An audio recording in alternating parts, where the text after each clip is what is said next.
Ya, kalau perlu pakai sholat 2 rakaat. Lalu airnya diminum selama 7 hari. Tiap pagi, sebelum minum yang lain, minum itu dulu. Jadi sedikit aja, mungkin kita tampung beberapa. Kalau nampungnya pakai atap, harus disaring dulu. Ya, harus disaring dulu. Ini bukan khurafat, ini bagian dari cara ulama kita mengambil keberkahan air yang didoakan. Ya, silakan diamalkan itu. Fi khariqul adah, jika terjadi pada dukun, lain lagi namanya. Ya, namanya sihir. Jika terjadi pada orang biasa namanya maunah, kita sering mendengar itu. Jika terjadi pada wali namanya karomah. Apa makna karomah? Karomah itu artinya kemurahan Allah.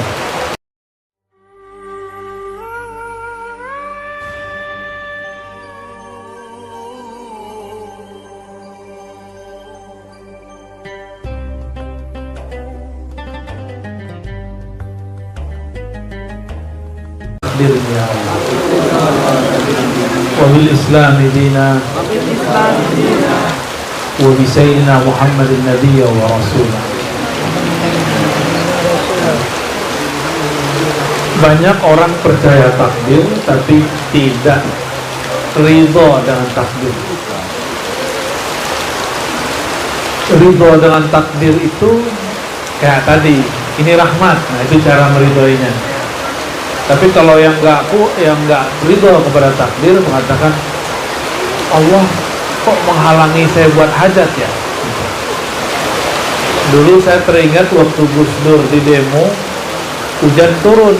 Apa kata Gus Dur? Lah kok lari dari rahmat Allah? Kan hujan itu rahmat, ya. Kalau di dalam Al-Quran, air dari langit itu disebut ma'an mubarakah. Air itu penuh berkah. Maka dulu Imam Haqqi An-Nazili dalam Khazinatul Asrar itu menyebutkan rahasia daripada air hujan. Cuma air hujan di sekitar Jakarta kayaknya ada masalah. Ya. Jadi hujan pertama kita hindari. Tapi kalau di kitab, hujan pertama itu yang bagus. Itu di zaman dulu belum ada polusi. Zaman sekarang, setelah hujan pertama, nah, pertengahannya baru kita tampung air kalau mau. Ya. Dulu otak saya agak sulit untuk diajak mikir keras. Datang kepada tuan guru saya, Abu Ya Hasan Basri, apa kata beliau, kamu tampung air hujan, bacakan Al-Fatihah 70, ayat kursi 70, kul ada 4, 70. Lalu doa, ya Allah berikan aku nur dalam pikiran dan hatiku. Setelah saat itu saya langsung juara sampai saat sekarang. Saya amalkan dia. Ya, silakan diamalin ya. Amin. Ya, kalau perlu pakai sholat 2 rakaat. Lalu airnya diminum selama 7 hari. Tiap pagi, sebelum minum yang lain, minum itu dulu. Jadi sedikit aja, mungkin kita tampung beberapa. Kalau nampungnya pakai atap, harus disaring dulu. Ya, harus disaring dulu. Ini bukan khurafat, ini bagian dari cara ulama kita mengambil keberkahan air yang didoakan. Ya, silakan diamalkan itu. Ya. Saya mengambil sanad kitab ini dari Tuan Guru Sya'rani Thayyib, Tuan Guru Wildan. Beliau berguru kepada Syekh Yasin. Syekh Yasin Al-Fadani berguru kepada Syekh Umar Hamdan. Syekh Umar Hamdan, beliau semasa dengan imam ini, Haqqi An-Nazili. Ada yang mengatakan langsung dari jalur Khalifah Nabahani kepada Syekh Haqqi An-Nazili. Ya, yang lebih tepat yang jalur Khalifah Nabahani. Jadi silakan diamalkan. Anak-anak yang agak nggak bisa fokus, bacakan itu. Ya, insya Allah Allah kasihkan keberkahan.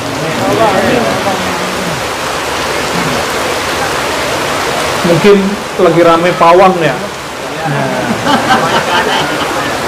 pawang itu ada yang syirik, ada yang tidak. Pawang hujan itu ada yang syirik, ada yang tidak. Kalau mintanya kepada Allah, bertawasul ke Rasul, nggak syirik.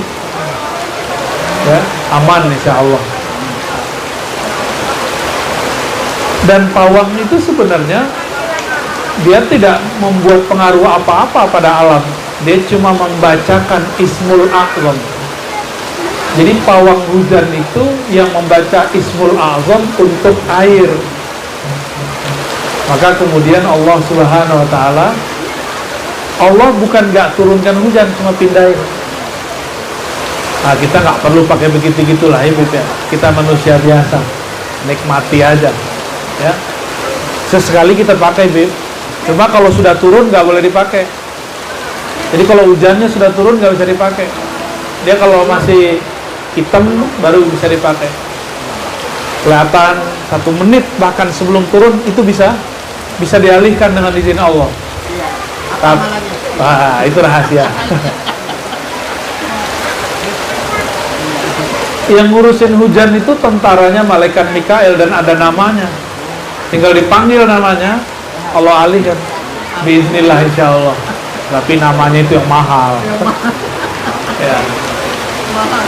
Dulu Ibnu Sina debat sama Sufi. Ibnu Sina lempar batu ke atas, jatuh. Disebut dengan berat massa. Aliran, salah satu aliran di fisika. Jadi kita lempar batu ke atas, jatuh nggak? Kata seorang Sufi, Ibnu Sina, teorimu nggak benar. Coba lihat, dilempar batu ke atas nggak turun-turun. Apa kata Ibnu Sina? Hukum alam, sunnatullah, batu dilempar ke atas dengan berat massanya dia jatuh. Sedangkan kamu karena mempunyai kekuatan di luar yang lebih hebat daripada batu dan tanah, engkau bisa menahan dengan asbab kekuatan itu sehingga si batu tidak turun. Begitu kata Ibnu Sina. Jadi dua-duanya benar. Dua-duanya benar nggak? Satu pakai hukum alam, adat, adah. Satu pakai hukum khariqul adah, disebut karomah. Pernah ngelihat orang dibacok nggak luka nggak? Aslinya luka kan? Aslinya luka, tapi kok nggak luka? Nah, itu namanya khariqul adah. Hukum adatnya alam, kena sabetan pisau, luka. Tapi khariqul adah jika terjadi pada dukun, lain lagi namanya. Ya, namanya sihir. Jika terjadi pada orang biasa namanya maunah, kita sering mendengar itu. Jika terjadi pada wali namanya karomah. Apa makna karomah? Karomah itu artinya kemurahan Allah. Kenapa Allah pemurah? Karena Allah itu memuliakan si wali. Karom. Ya. Jadi ini karena kebetulan lagi ramai masalah pawang-pawang hujan. Nah, ini kita kasih kisi-kisinya. Jadi kenapa kalau hujan sudah turun, antum angkat tangan nggak berhenti? Karena mereka udah nggak bisa nahan. Malaikatnya, waduh, sorry Bib, kata saya. Ya, sorry Tat, sorry Kiai. Yang bisa mau turun dipanggil, itu bisa. Ya. Jadi pernah ada seseorang lagi taklim, angin mau hujan, itu kan kelihatan tuh, angin mau hujan itu ada khasnya, gitu sekali. Itu berarti di atas lagi ada gelombang tekanan udara. Nah, si yang ceramah ini bilang, malaikat, tunggu dulu, gue lagi taklim, ntar. Bener, selesai assalamualaikum, setengah jam setelah itu, turun hujan. Itu kejadian. Dan itu berkali-kali. Saya menyaksikan juga begitu berkali-kali. Bahwa ada orang-orang yang Allah kasih begitu. Tapi sebelum hujan. Nah, kita yang nggak punya ilmu itu gimana caranya? Mudah, pakai sholat 2 rakaat. Jadi mau ada hajatan nih, nggak usah datang ke dukun. Ini bukan menghabiskan pekerjaan dukun ya. Katanya mau punya Allah nggak? Punya. Bisa nggak minta langsung ke Allah? Sholat 2 rakaat, minta, ya Allah, Engkaulah pemilik hujan. Besok saya ada hajat. Tolong pindahkan sehari semalam aja. Insya Allah, ini pengalaman saya dari semenjak saya masih kelas 1 SMA, cuma pakai 2 rakaat. Kakak saya nikah, nggak ada hujan, itu musim hujan kayak gini Pak. tapi sehari sebelum. Oh, berarti Allah itu ada. Besok-besok coba lagi pakai sholat, doa, tapi kurang yakin, hujan. Jadi kadang-kadang bukan salah siapa-siapa, salah kita kurang yakin. Jadi ada kawan saya, anggota BRIMOB, senior di salah satu bela diri. Akhir bulan dengar khotib, apa kata khotib? Kau sedekah 1, Allah kasih 10. Ikhlasnya naik 700. Ikhlasnya lebih naik lagi, tak terhingga. Dia bukalah dompet, 20.000 doang. Hari ini 20.000. Masih ada 5 hari lagi sebelum akhir bulan. Dia mikir, itu yang dibacain khotib Al-Quran. Saya percaya kepada Al-Quran. Sudah, taruh langsung. Jadi kotak amal lewat, itu duit 20.000 masuk, duit dia 0, rekening dia 0. Tapi dia bilang, ya Allah, aku percaya sama ayat. Pulang Jumatan gak enak mau ngomong ke istri, gimana juga mau ngutang gak enak juga. Tahu-tahu ada telepon dari Pondok Indah, Pak Polisi, bisa nggak jaga rumah saya malam ini aja? Dia bilang, oh siap. Langsung berangkat. Subuh menjelang terbit matahari, dia mau pulang, tahu-tahu dititipin amplop. Isinya berapa? Tadi ngasihnya berapa? 20.000. Dapatnya 1 juta. 1 juta. Terus saya mikir, wah 1 juta. Besok-besok dia coba lagi, duitnya 1 juta. Dia keluarkan lagi 20.000. Ditunggu sebulan gak ada panggilan. Kenapa? Nah, pertama niat, yang kedua 5.000-nya Habib beda dengan 5.000-nya anak-anak. Tahu nggak? Anak-anak sedekah 5.000 itu udah gede, dunia akhirat bagi dia itu. Bagi Habib 5 juta baru berat dikit. Beratnya dikit, bukan banyak. Bisa-bisa 50 juta, bisa, terserah. Sedikitnya yang punya sinar mas itu siapa? Baru meninggal ya? Dia bilang sedikit tuh berapa? 1 T itu dikit bagi dia itu. Ya. Itu keluar tuh 1 T itu. Kalau kita bilang dikit berapa? Gopek. Kita bilang dikit 1.500. Tapi kalau orang kaya bilang dikit 1 M, 10 M tuh dia nggak ngitung. Itu bunga duit doang. Bunga dia di bank segitu. Enggak? Nah, jadi ketika kawan saya ini mencoba lagi, sampai sekarang itu 20.000 nggak balik-balik. Kenapa? Karena dia ketika bersedekah bukan dengan pengorbanannya dan niat yang benar, ya. Jadi nanti silakan dicobain ya. Mau ada hajat 2 rakaat aja, tapi yakin, syaratnya cuma yakin. Terus berdoa dengan cara memanggil namanya dan bersolawat kepada kekasihnya. Sebutkan hajat, tutup Fatihah. Fatihah itu mahar naik ke langit. Karena Al-Fatihah itu adalah dialog Nabi. Dialog Nabi dengan Allah. Maka bolehlah disebut Fatihah itu sirnya, sir solawat. Jadi kalau ada sir solawat, di dalam sir itu adalah Fatihah. Coba lihat. Bismillahirrahmanirrahim. Rahman dan Rahim. Yang kita mintakan supaya turun ke Nabi, Rahman Rahim bukan? Terus Alhamdulillahi Rabbil Alhamdu. Apa arti Alhamdu? Pujian yang sempurna hanyalah milik Allah. Itu ada alif lamnya. Pujian yang sempurna hanya milik Allah. Siapa yang paling sempurna memuji Allah? Rasulullah. Maka bernamalah Ahmad, Muhammad.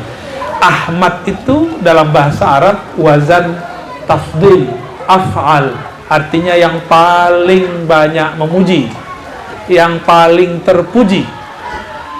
Bisa juga itu kata kerja, ahmaduka, aku memujimu.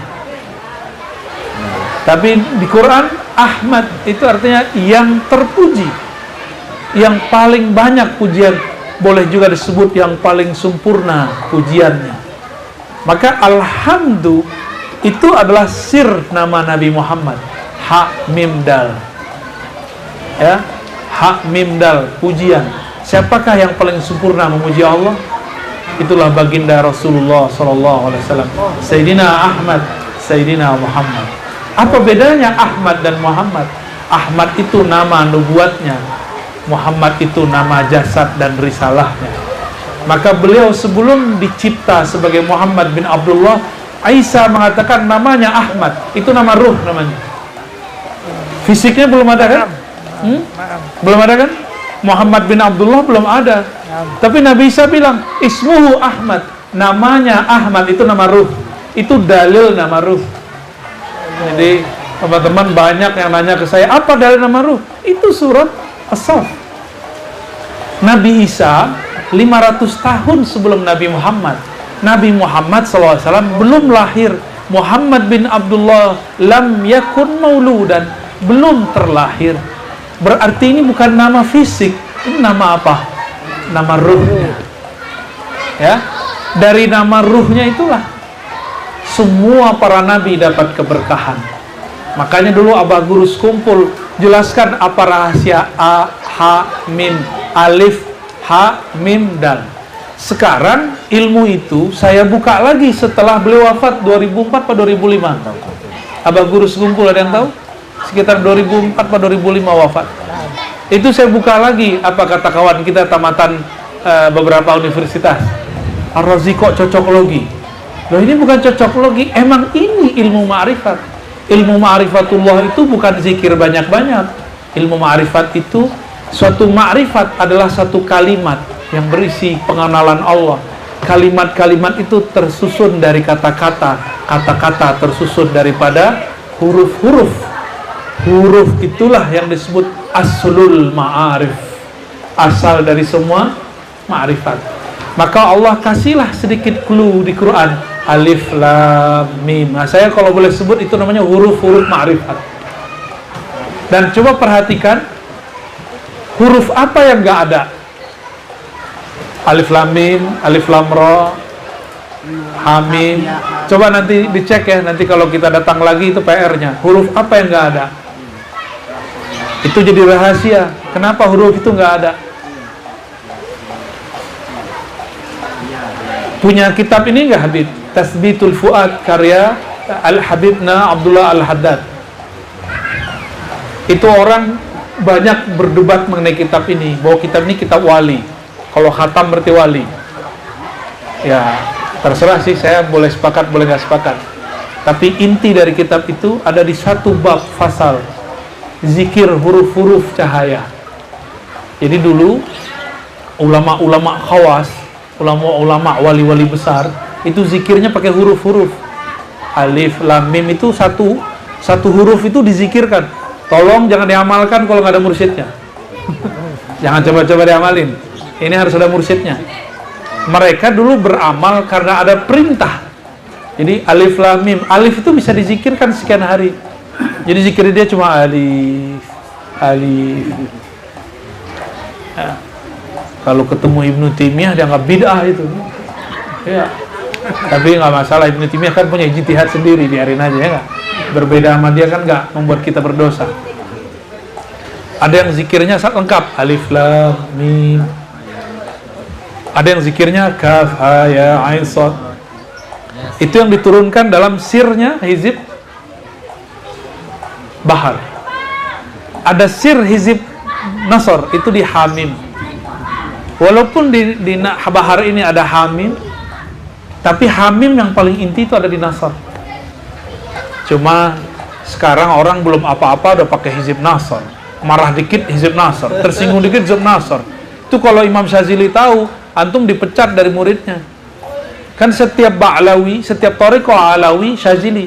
Begitu kata Habib Zain bin Smith dalam Thariqat Al-Manhaj Sawi itu, ya, menjelaskan kullu Alawi, gimana kalimatnya? Syazili, kira-kira gitu ya. Setiap Thariqah Alawi itu Syazili. Jadi batinnya Alawi itu Syaziliyah. Kalau Abul Hasan Syazili tahu orang-orang sekarang tersinggung dikit pakai hizib Nasr, itu dipecat dari muridnya itu. Karena beliau mengatakan abghadul ibad hamba yang paling dimurkai Allah, yang doa kepada Allah untuk kepentingan duniawi, apalagi diri sendiri. Jadi kita itu nggak boleh tersinggung karena diri kita. Kita hanya boleh tersinggung kalau Allah dan Rasulnya yang disinggung. Ya, Sayyidina Ali itu dihujat orang berkali-kali. Di riwayat yang ini Allah yang dihujat, Rasulullah yang dihujat, marah dia. Maka orang ini sudah jatuh, pedangnya sudah di leher. Tiba-tiba orang ini meludahi Sayyidina Ali. Beliau emosi. Sayyidina Ali ini ahli rohani. Dia mengerti ini gejolak rohani atau gejolak emosi. Maka langsung dia masukin pedangnya. Orang itu bingung. Loh, Ali, saya sudah mau kalah, kenapa kamu tidak bunuh? Jawaban Sayyidina Ali, tadi aku marah karena engkau menghujat Allah dan Rasul. Barusan aku marah karena engkau meludahiku. Begitu Sayyidina Ali mendidik nasihatnya. Coba keturunan Ali begitu nggak, Beb? Begitu nggak, Beb? Keturunan Sayyidina Ali begitu nggak? Keturunan Sayyidina Ali disindir, dikata-katai, marah nggak? Kalau marah, ya, nggak pantas dapat gelar. Ya Sayyid aja lo nggak usah pakai Habib. Habib itu kan yang kasih sayang ada dalam dirinya, kasih sayang penuh dalam kolbunya. Maka Al-Habib itu tafaulan, belum hakiki, baru diharapkan dia jadi Habib. Tapi kalau insya Allah ini Habib nih. Tadi kita datang ngangkat motor sendiri ya. Insya Allah ampun kita ngeliatnya. Maafin Bib ya, aneh nggak sopan Bib. Ya, masa kita datang antum yang beresin motor ya? Jangan gitu Bib. Antum aneh nggak ridho ada orang datang Habib yang benerin sendal itu nggak? Jangan. Yang benerin, yang khidmah kepada Rasul dengan cara menghormati zuriat Rasul. Walaupun beliau nggak akan GR, GR dikit boleh. Ya. Selama masih ada zuriat Nabi di dunia dan orang yang mewarisi ilmu Nabi di dunia, itu nggak akan terjadi kiamat. Walaupun zuriat Nabinya agak bandel dikit itu nggak apa-apa. Makanya salah satu misi Dajjal di akhir zaman menyakiti para zuriat Nabi. Caranya gimana? Nggak usah percayain. Nggak usah percaya zuriat Nabi. Kalau politik ini nggak urusan saya, ini urusan sosial. Kalau politik antum nggak usah lihat. Yang kita lihat belum tentu yang sebenarnya. Ya. Sekarang banyak nggak gerakan nggak percaya sama zuriat Nabi? Banyak. Berarti ini yang kerja siapa? CS-nya Dajjal. Ya. CS-nya Dajjal. Zuriat Nabi darahnya. Ulama yang takut kepada Allah, nur di dalam dirinya. Itu sama-sama zuriat, tapi ini zuriat nur, ini zuriat dasar. Syukur-syukur gabungan dua-duanya, maka dia dapat karamatani, dua karamah. Karamah nasab, karamah darah, ada karamah nur. Maka untuk Habib-Habib yang alim dan tawaduk mewarisi akhlak Rasul, kita menghormatinya 2 kali lipat. Tapi Habib yang sayyid sebenarnya, lahir sebagai sayyid, kita hormat aja. Dia seorang sayyid. Cara menghormati sayyid tidak mesti dengan cara membenarkan semua perbuatannya. Satu kali di Mesir, Syekh Ali Jum'ah bercerita. Syekh Ali Jum'ah ini mantan mufti Mesir. Beliau mengatakan, ada seorang sayyid Habib di Mesir melakukan maksiat. Yang nangkep seorang polisi pencinta zuriat Nabi. Dia tangkaplah orang itu, karena hukumnya harus dipukul, dia pukullah itu si Habib. Pukul tangannya. Tapi dia mukul sembari minta maaf kepada Rasulullah. Ya Rasulullah, maafkan aku harus pukul tangan cucumu. Inilah tanda cintaku kepadanya, supaya dia tidak bermaksiat lagi. Maka cara-cara mencintai zuriat itu nggak mesti disanjung-sanjung semua. Kadang diselamatin. Ya, diselamatin dengan cara Pak Polisi tadi. Itu urusan dia itu ya. Nah, kita nggak tahu pola yang terjadi di Indonesia sekarang yang mana. Kalau nggak ngerti diam aja. Ya, kita diam aja ya. Yang penting yang bertengkar habaib juga ya nggak? Benar Habib? Habib tengkar sama Habib soalnya. Kita bingung juga. Ini Habib yang mana nih? Nah, kalau sekarang aswaja tengkar sama aswaja Habib. Ya, mohon dimaklumi. dalam perselisihan itu mana yang terpancing nafsiyahnya, egonya, berarti itu bukan bagian dari pewaris Rasulullah SAW. Ya.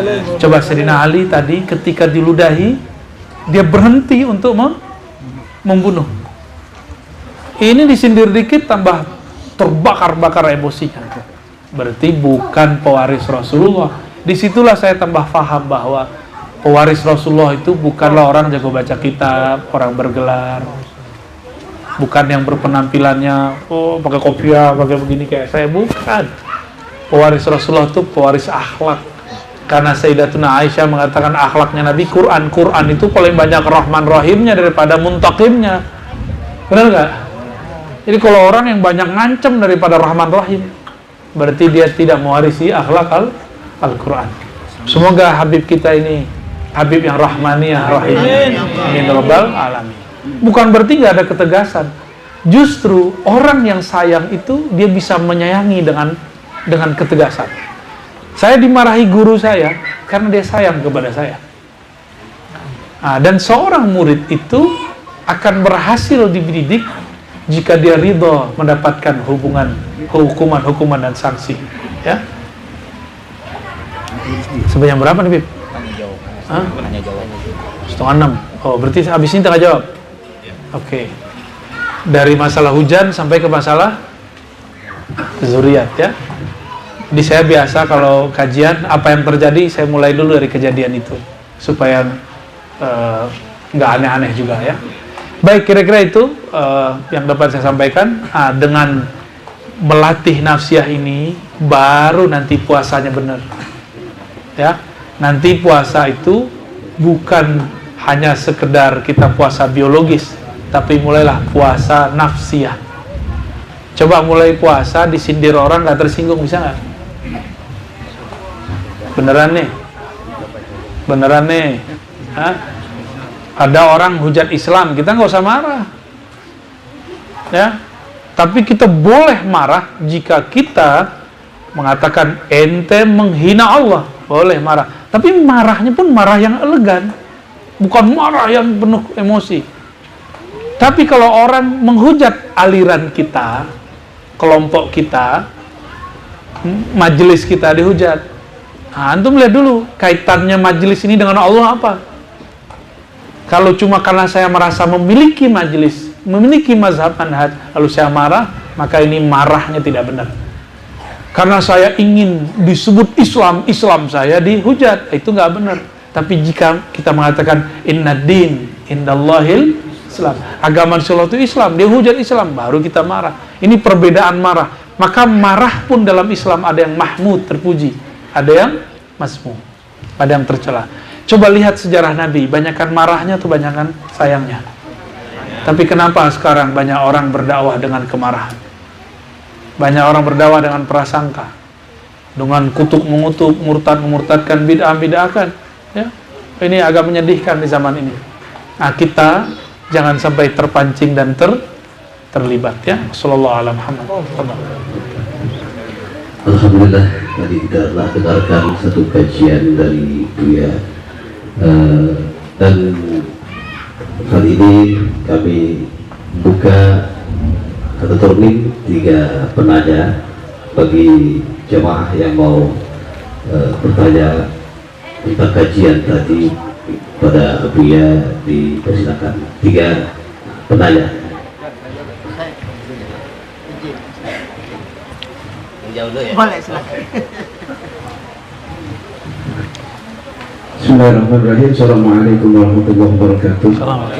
Terima kasih kesempatan waktu untuk bisa bertanya dengan Abuya Rozi. Tadi Abuya telah menyampaikan hizib bahar dan hizib asar. Nah, kalau hizib bahar itu perbedaan dengan asar. Kalau diri kita dihina atau tersinggung, kita nggak boleh marah.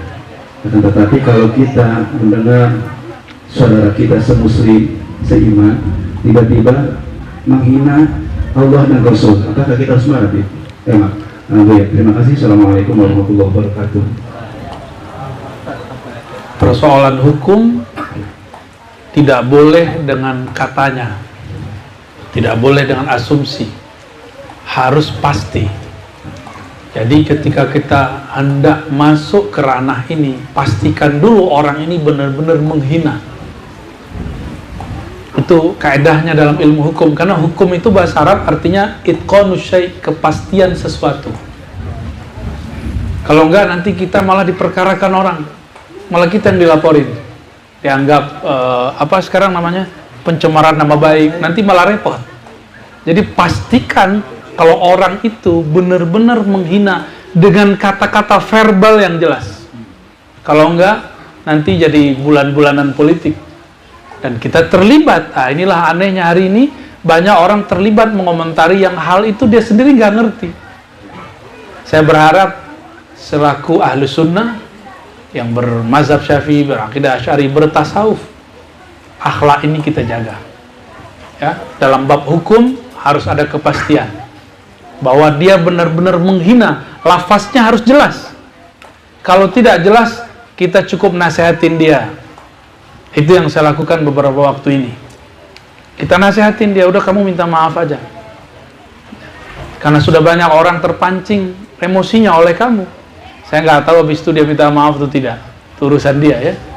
Ya, itu perlu kita garis bawahi ya. Nah, ini yang kemudian akan ya kita malu, kita diketawain agama sebelah. Muslim sama muslim tengkar. Ya. Kalau sekarang macam-macam lah ya.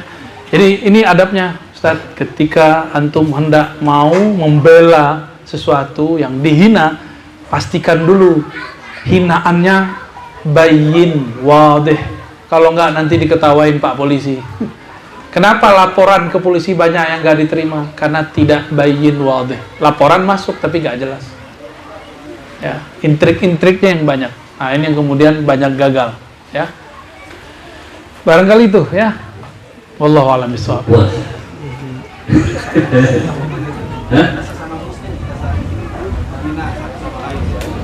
Menghina sesama, ya. Seorang muslim tidak mungkin menghina Allah dan Rasul. Pasti itu gorengan politik. Saya yakin, pasti itu gorengan politik. Maka jangan mau dipancing oleh orang yang ingin mengaduk-aduk kita sesama muslim. Itu aja pesan saya. Ya. Oke, Allahu a'lam. Yang penting tabayun ya. Iya. Dua ya? Iya. Bismillahirrahmanirrahim. Assalamualaikum warahmatullahi wabarakatuh. So. Makasih ya Allah, saya dipertemukan dengan Buya yang saya sangat kagum. Hampir setiap malam itu saya menonton YouTube Buya. Alhamdulillah. Makasih banyak Buya.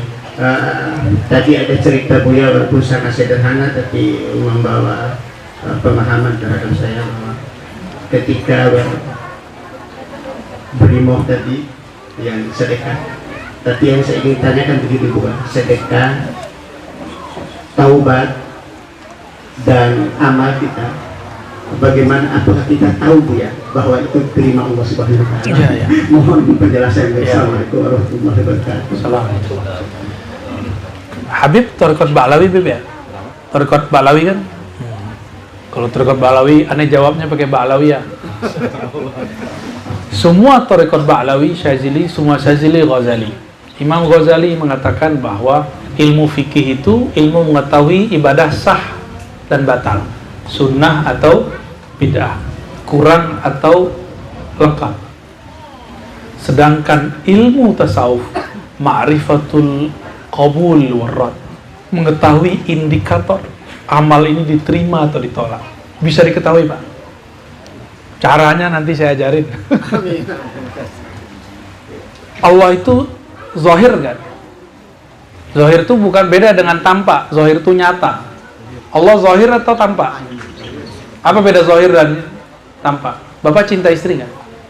Insya Allah. Kelihatan nggak? Nggak tampak. Nggak nampak. Tapi nyata nggak? Nah itu zahir. Paham?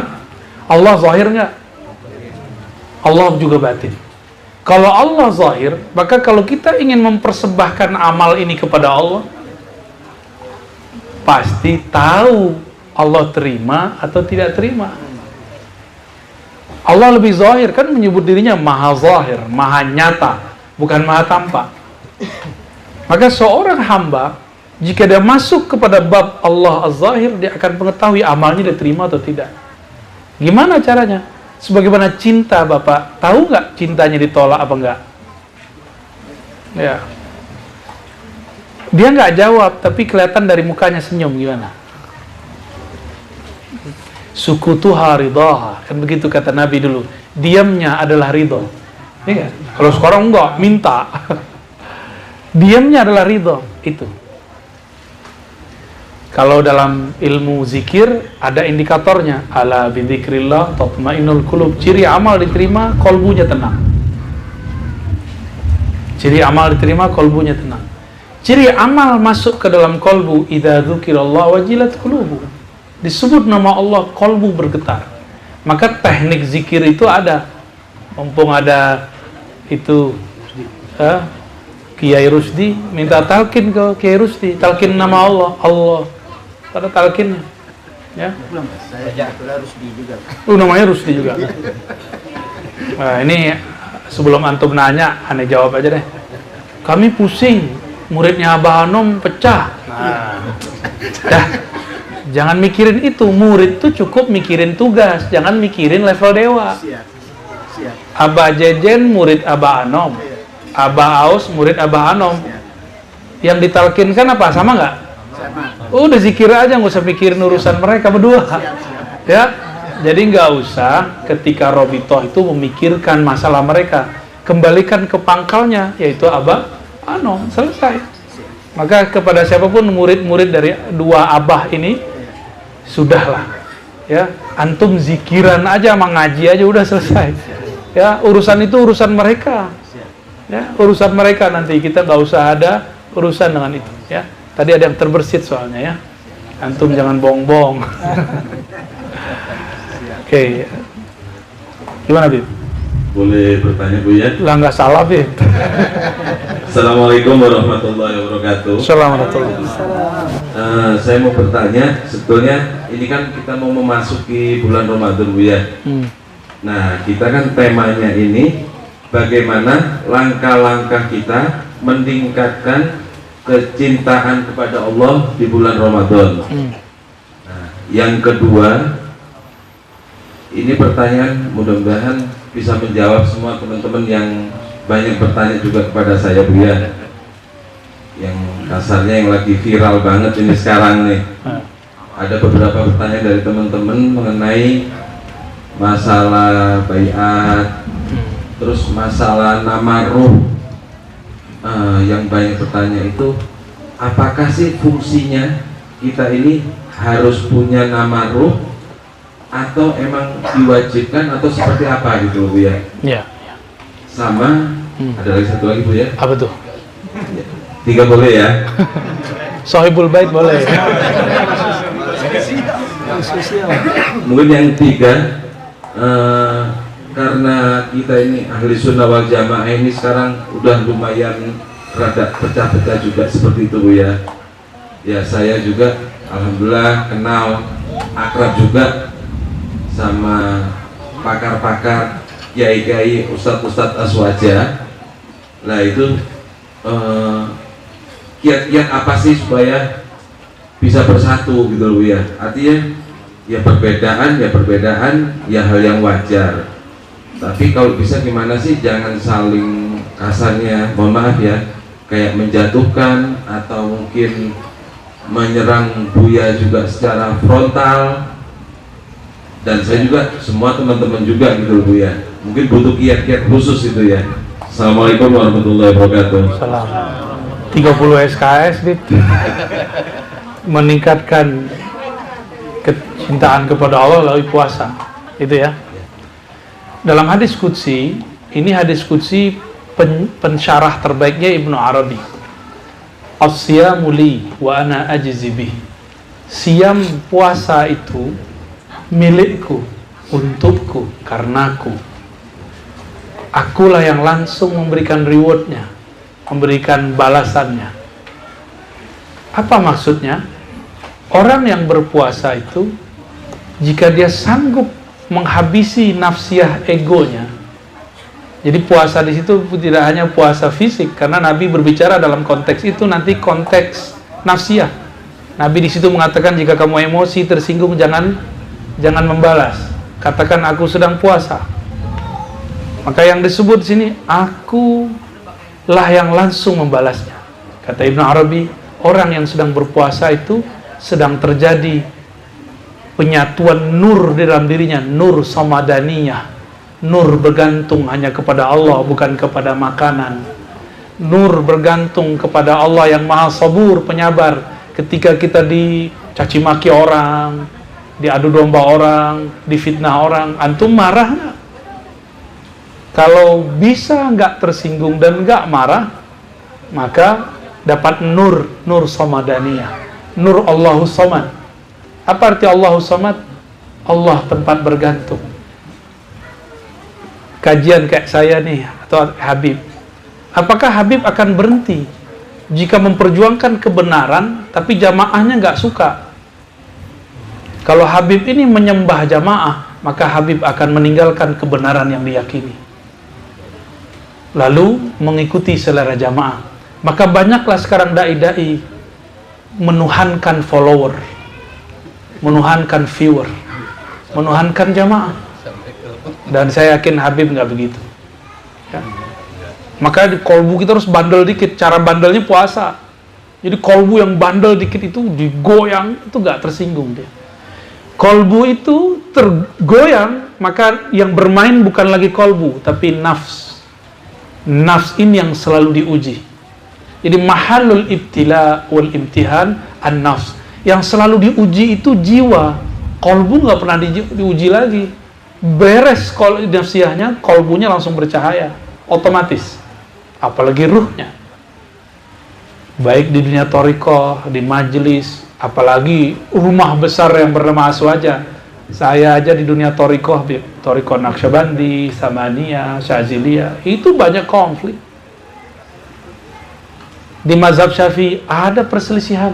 Dalam mazhab Asy'ari ada ikhtilaf. Di sekolah ada ikhtilaf. Ustadz sama ustadz, kiai sama kiai.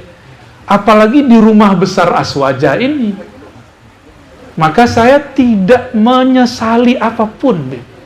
Emang ini sunatullahnya sudah. Dan kita nggak emosi.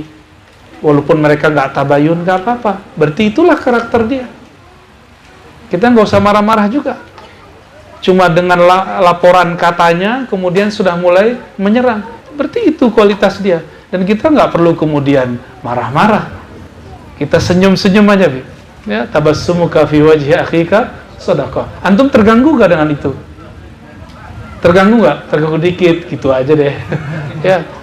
Justru tambah penasaran. Dulu Habib mana nanya tentang nama ruh. Kajian saya tentang nama ruh sudah saya mulai awal-awal tahun 2020. Kenapa nggak ada yang bahas? Padahal sudah viral kajian itu. Sudah di mana-mana orang ngaji itu. Karena saya mau terima undangan pemerintah, itu aja. Dikira saya pro pemerintah. Ya enggak, saya bukan pro pemerintah. Saya mendoakan NKRI, gitu aja. Antum pro NKRI enggak? NKRI kalau nggak ada pemimpin ada nggak? Walaupun saya nggak coblos dia, kalau dijadi saya doain lah. Dan jihad tertinggi mengatakan kalimat keadilan di depan pemimpin yang menurut antum zalim. Dan itu belum ada kejadian apa masalah video itu belum. Saya diundang sebelum itu terjadi. Ya, last minute, last days ada terjadi itu. Wah, itu nggak ada urusan. Saya kan harus menunaikan janji saya. Ya, datanglah kita. Oh, semenjak saat itu mulai Ar-Razi pro pemerintah. Saya bukan pro pemerintah, saya mendoakan pemerintah. Karena walaupun kita nggak memilih dia, kalau sudah terpilih seorang sunni, ahlus sunnah, apalagi bertasawuf, apalagi akidah asy'ariyah, wajib mendoakan pemimpin. Antum buka semua kitab akidah, seorang ahlus sunnah wajib mendoakan pemimpin, benar nggak? Dan saya kemudian dapat titipan, tolong kasih tahu si Gus Menak gitu. Ya kita sampaikan apa adanya. Dan versi dia ini salah paham gorengan. Kenapa? Karena emang di tubuh lembaga besar Aswaja ini juga terjadi perpecahan internal dan eksternal. Dan saya karena bukan orang struktural juga, saya nggak mau masuk ke wilayah itu. Saya cuma mendoakan, ya Allah, ini rumah besar Ahlus Sunnah kami, tolong jaga. Udah, saya ngomong gitu aja. Oh, setelah itu dicarilah kesalahan Ar-Razi. Cuma masalah penafsiran, masalah di akhir zaman akan satu laki-laki menanggung 50 perempuan. Saya menerjemahkan menanggung bahasa Arabnya Al-Qayyim Al-Wahid li khamsina imra'ah, terhadap 50 orang perempuan yang nanggung nanggung satu. Dalam pemahaman saya waktu menjelaskan bab akhir zaman, Al-Qayyim itu suami, karena ar-rijal qawwamuna 'alan nisa. Saya diprotes waktu itu. Kan cuma 4 boleh laki-laki, kan gitu. Kalau di mazhab Zohiri bolehlah 9. Oke. Terus mana dalil yang bolehkannya? Berarti ini membuat syariat baru. Bukan, ini fikih baru dalam syariat. Syariatnya syariat lama sebenarnya, tapi dibarukan. Dengan lafaz itu, itulah izin Nabi. Kan bisa aja kan? Jadi lafaz tadi adalah izin Rasulullah untuk nanti akhir zaman, tapi bukan sekarang. Habib udah senang aja mau dapat 50. Nanti, Bib. Setelah Dajjal mati, Daulah Al-Mahdi berdiri gitu. Setelah terjadi perang dunia yang dahsyat, banyak laki-laki meninggal. Tapi itu pun saya sudah revisi. Oke, secara fikih saya salah. Dan saya revisi, saya tidak mengatakan itu lagi. Tapi ada kemungkinan pemahaman tadi terjadi, mungkin saja. Kenapa? Izinnya dalam hadis itu. Gitu. Oh, saya ngomong begitu, saya dibilang gak waras. Ya nggak apa-apa. Saya dibilang gak waras sama murid saya sendiri. Dibilang udah nggak waras lagi, dibilang dihipnotis, gendam apa? Ya. Kalau menurut antum, aneh dihujat orang nggak balas menghujat, itu hipnotis terbaik nggak tuh? Ya, mau nggak dihipnotis begitu? Ya, antum dikata-katain orang, dicaci maki orang, nggak gelisah sama sekali. Itu hipnotis terindah ya. Mau nggak aneh kasih? Ya, jadi saya nggak merasa saya emang orang hina kok. Saya banyak dosa. Ketika orang mengatakan saya sesat, ya Allah, saya emang sesat.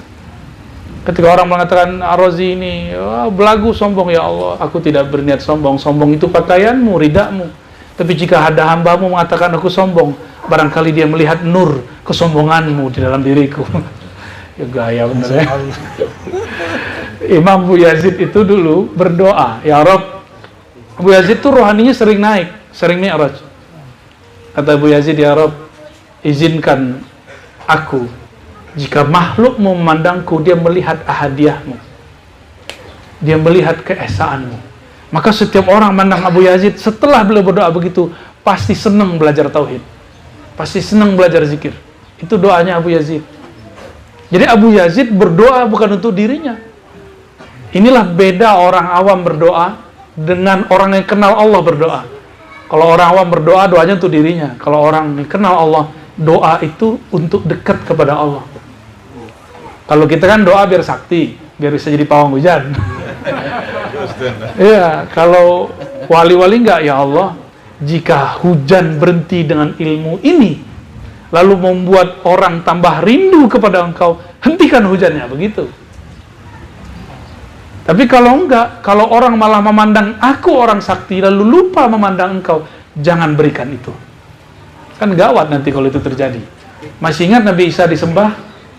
Itu karena Nabi Isa tidak mengajarkan syariatnya sesempurna Nabi Muhammad. Ngajari syariat tapi tidak sempurna Nabi Muhammad.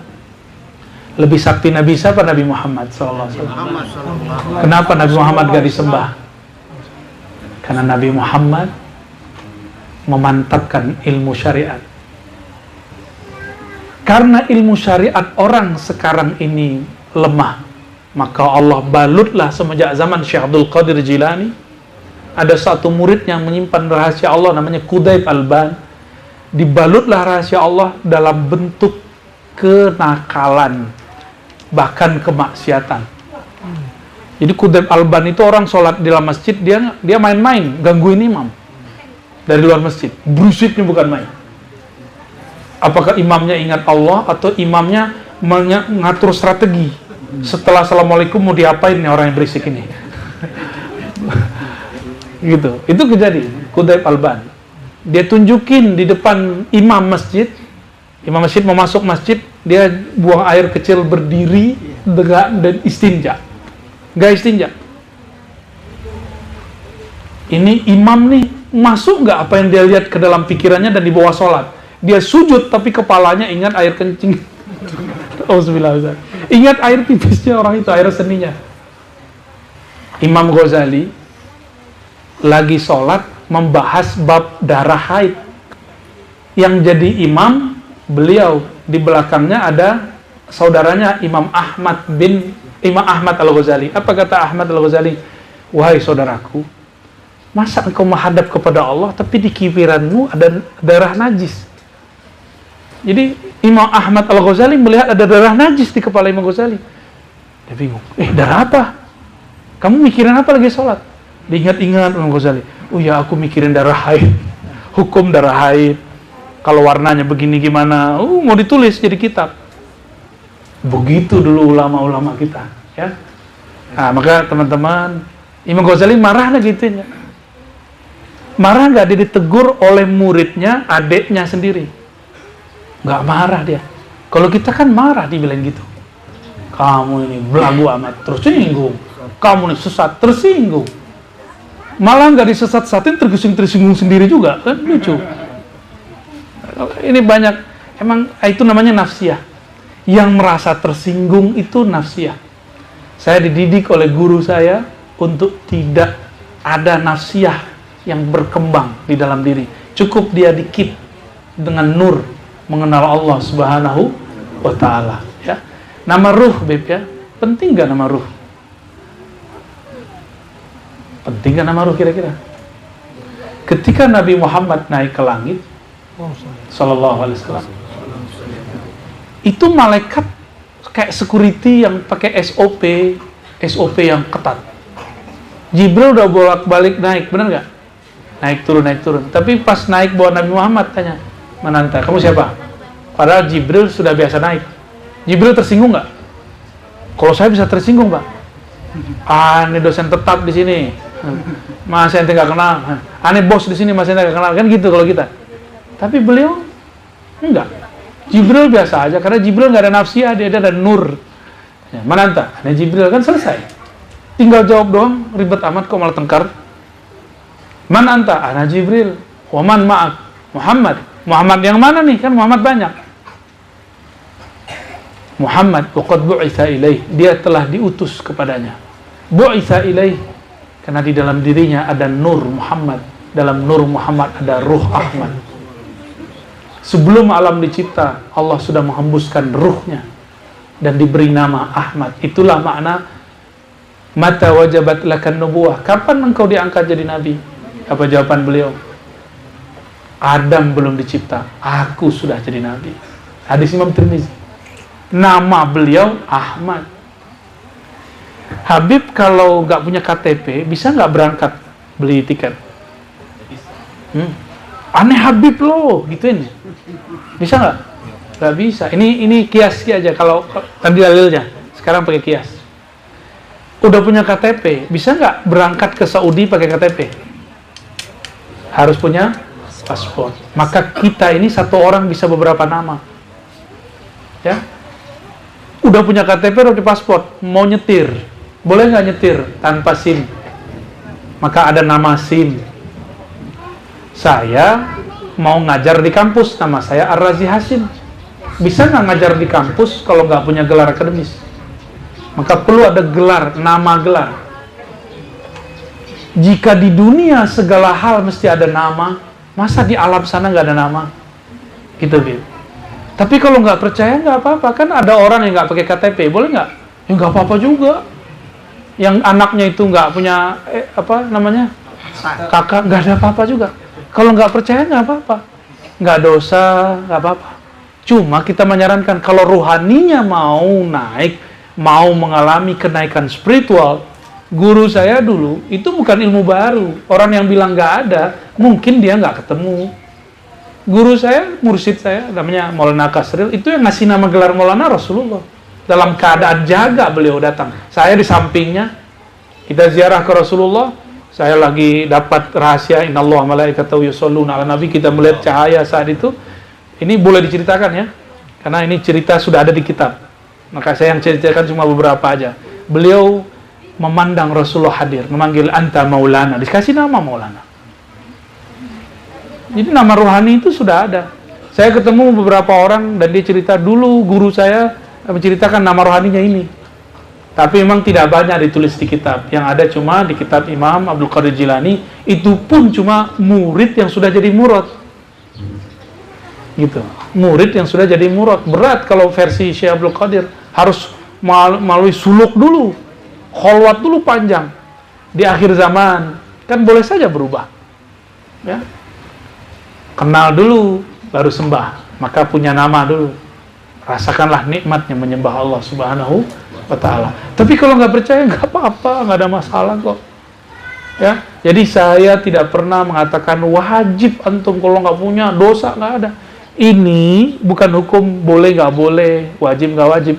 Hukum syariat sah batal, mukallaf. Hukum akidah boleh tidak benar salah. Hukum tasawuf itu babnya bab masalah tadi.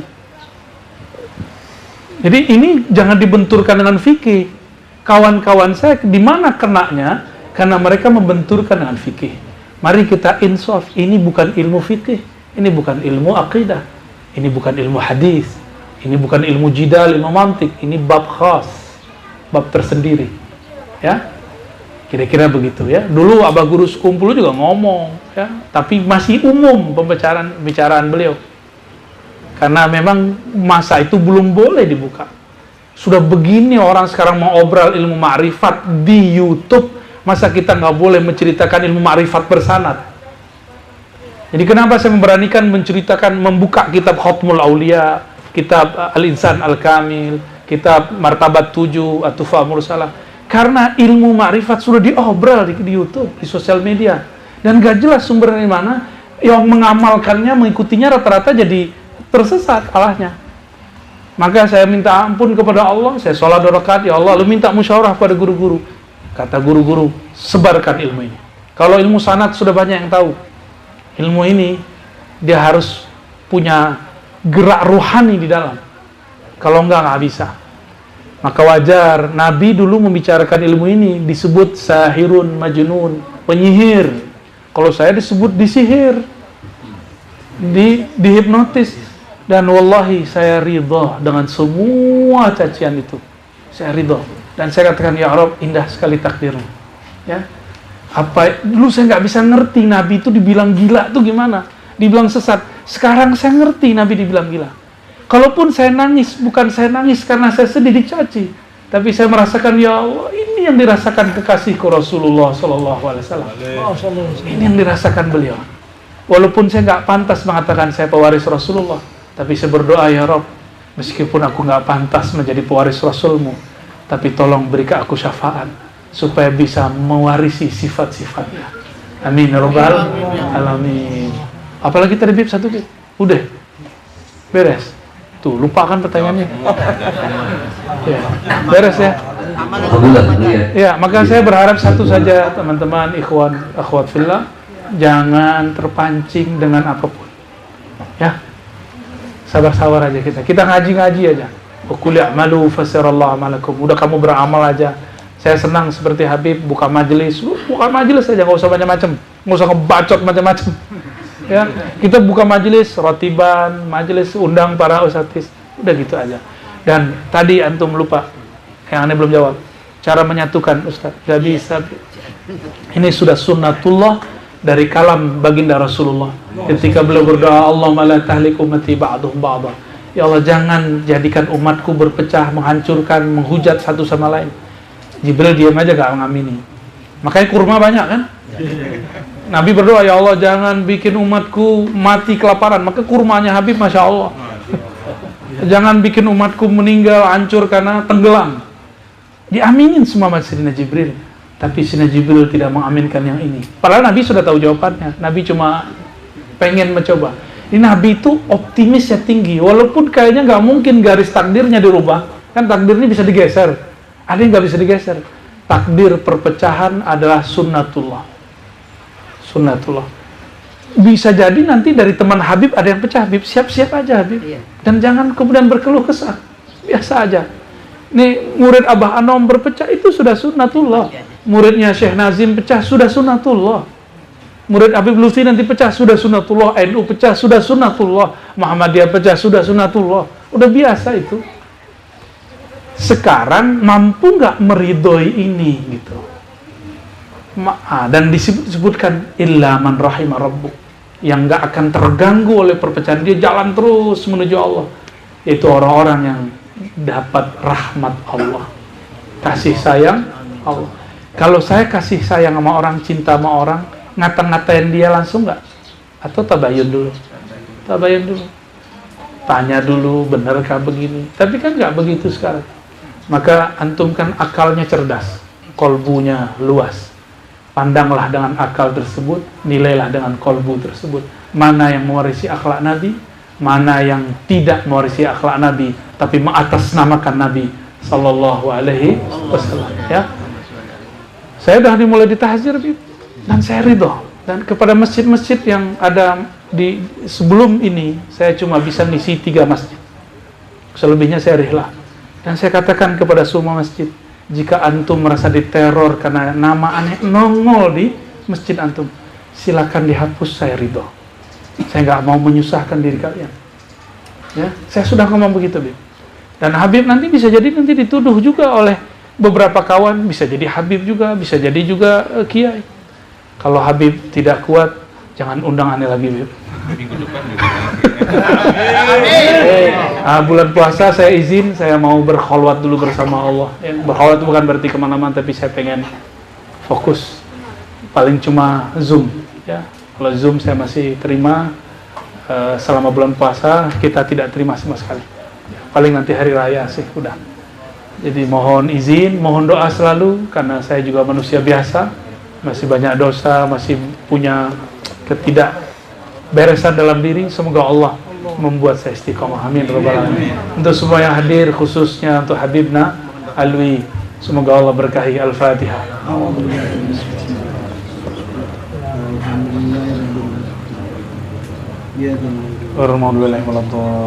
Pas 731. Assalamualaikum warahmatullahi wabarakatuh.